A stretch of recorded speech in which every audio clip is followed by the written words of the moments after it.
Hello, everybody. This is William Becker, and welcome to the August 2021 edition of my newsletter.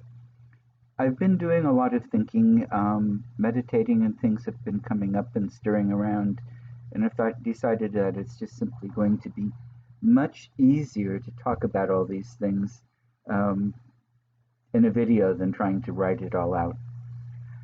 Um, I've been really fortunate with the work I do. I get to talk to amazing people often. And some of these are authors, historians, archaeologists, so much more, so many things. And they all help me to think. And they all help me to put pieces together and blend them together a little bit. Excuse the halo effect or whatever this is.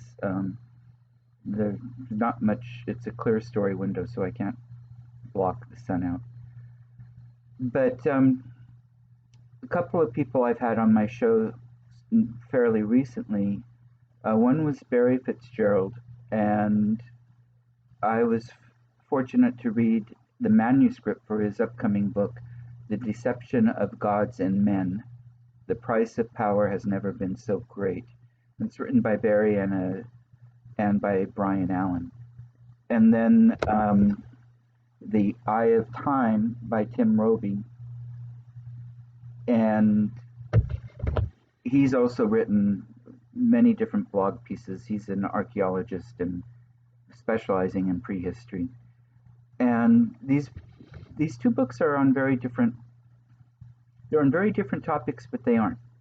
And so it's all kind of muddled and come together a little bit in my brain. And with the meditations, I think I talked before about how there really isn't this concept that we seem to have, especially in this country, where things are this or that. Everything is good or evil, or right or wrong. There's so often not the middle ground or gray area. And I say things for years. I've been saying that things aren't black and white. There is shades of gray and technicolor. And this is coming to fruition, or what I'm seeing also in the metaphysical world. I don't believe in, and everything I'm showing, there isn't pure evil or pure holiness or pure good, whatever you want to call it. And energy isn't one thing or another either. It just is. And that includes spiritual energy. There are so many sites I've been to and other people have been to where I can sit there and connect with the spirituality of the place. And I especially love places that have a tradition, a spiritual tradition that go back 3, 4, 5,000 years or more.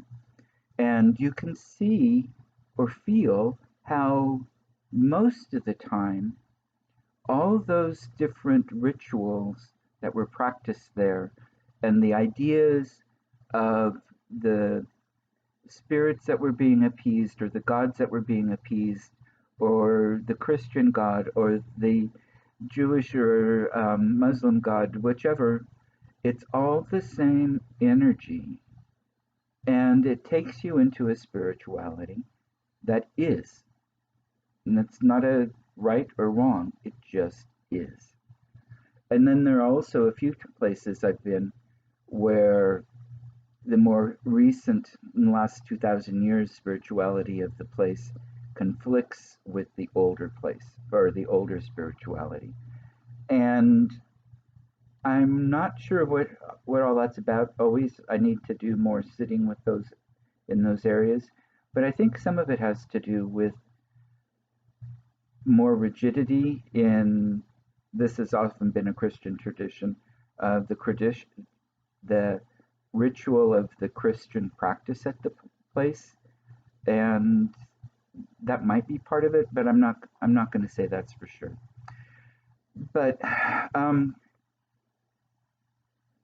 what we can do is we can connect into this energy and also into the universal energy. And it just is. It's not positive, it's not negative, it is.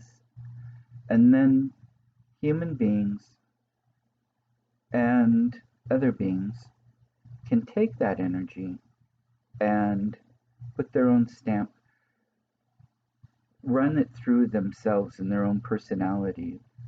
And I don't like to use the word warp, but in a sense, that is what they're doing, or we do. Warp in this sense doesn't mean necessarily mean bad. It just means change it in a sense that fits with that personality and that person's thinking, that person's idea of spirituality, that person's thought on the world, religion, the universe, whatever it is, that that person's love or anger can influence as well. The things that happen to people influence how they process and use and transform that energy.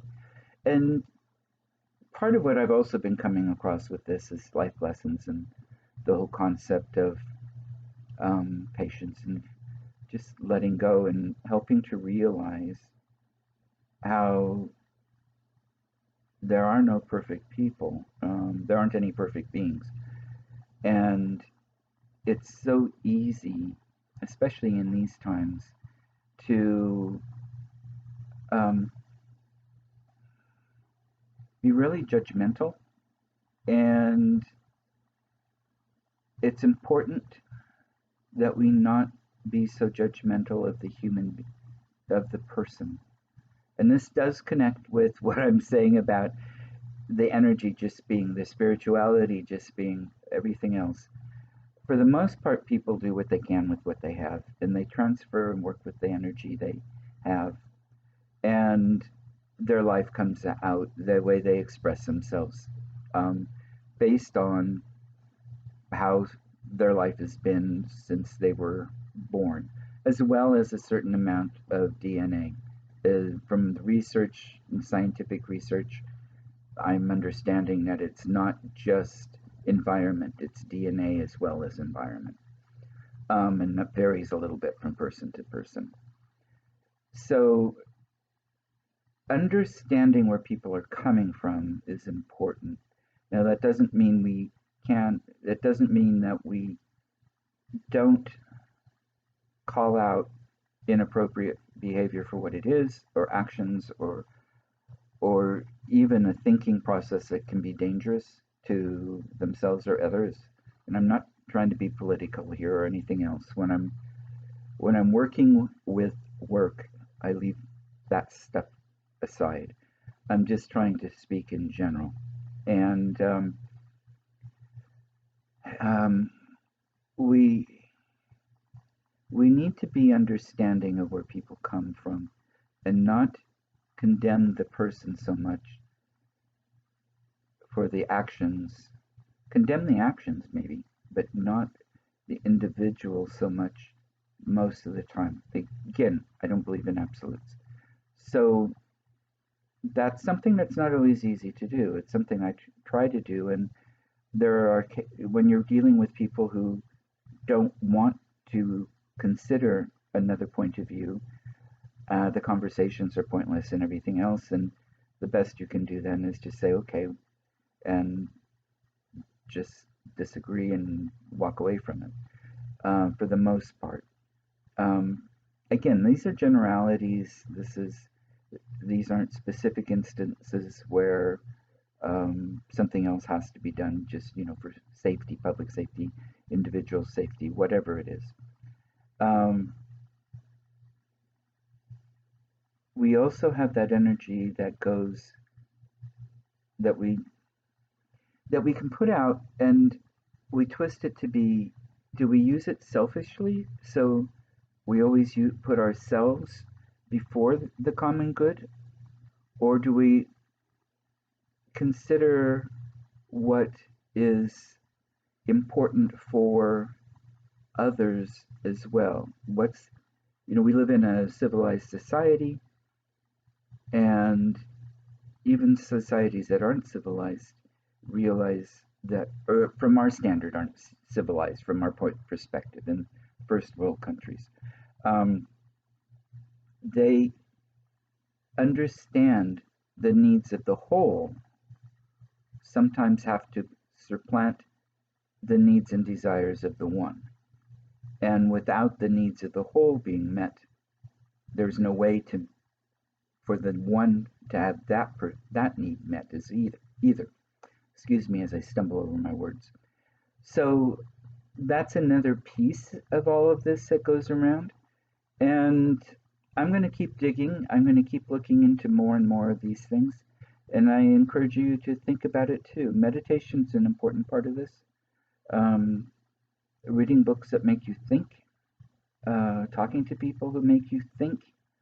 That's all a big part of making this work.